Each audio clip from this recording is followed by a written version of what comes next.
আকিকাতে গরু জবাই করে সমাজের বিত্তশালীদেরকে দাওয়াত খাওয়ালে আকিকা পূর্ণাঙ্গ হবে কিনা।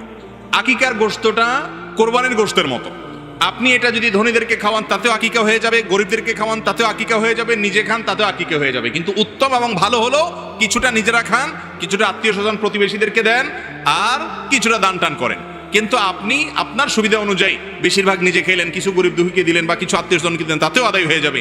এমন কোনো বাধ্যবাধকতা নেই যে এতটুকু দিতেই হবে বা গরিবদেরকে দিতে হবে। অনেকে আকিকার গোশতের ব্যাপারে ভুল ধারণা করেন, মনে করেন যে মা বাপ তারা আকিকার গোশত খাবেন। আমি বলি ভাই, কষ্ট করে মা বাপ জন্ম দিছে বাচ্চা, আকিকার গোশত তো সবচেয়ে বেশি তারা খাবে। সবচেয়ে বেশি খাবে কে? বাচ্চার মা বাপ। সবচেয়ে বেশি খাওয়ার কথা না, মানে খেতে পারবে তারা।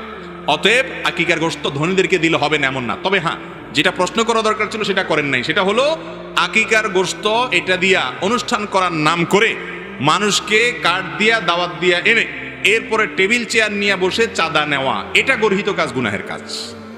কথা কি বুঝাতে পারছি?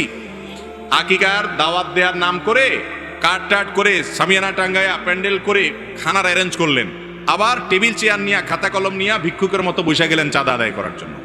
এই রোগটা আছে না নাই? এটা জায়েজ নাই। এটা হলো মানুষকে লজ্জায় ফেলে তার কাছ থেকে চাঁদা নেওয়া। এই কাজ করার চাইতে হোটেলে ব্যবসা করা অনেক ভালো। এই কাজের চাইতে হোটেলে ব্যবসা করা অনেক ভালো কাজ।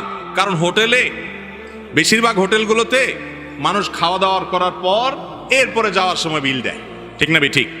আর এখানে যাওয়ার আগে ঢুকার সময় টেবিলে আগে কি আনছেন দিয়া নাম ধাম লেখায়া তারপরে যান ভিতরে খান। খাইবেন 500 টাকা, দিতে হবে 5000 টাকা, ঠিক না ঠিক? এই চাঁদাবাজি এবং এই কুপ্রথা, এটা আমাদের এখান থেকে বেরিয়ে আসতে হবে। আপনার বাচ্চারা আকিকা খেতে এসে দাওয়াত পেয়ে না গেলেও দোষ, আর গেলে এতগুলো টাকা দিয়ে আসা লাগে, মানুষের বরং বদদোয়া আসে। অতএব এটা জায়েজ নাই। লা ইয়াহিল্লু মালি মুসলিমিন ইল্লা লিতিব ইল্লা বিতিবি নাফসি। কোন মুসলমানের টাকা এভাবে চাঁদা নিয়ে আপনি বিভিন্ন রকম সিন ক্রিয়েট করে নেওয়া জায়েজ নাই।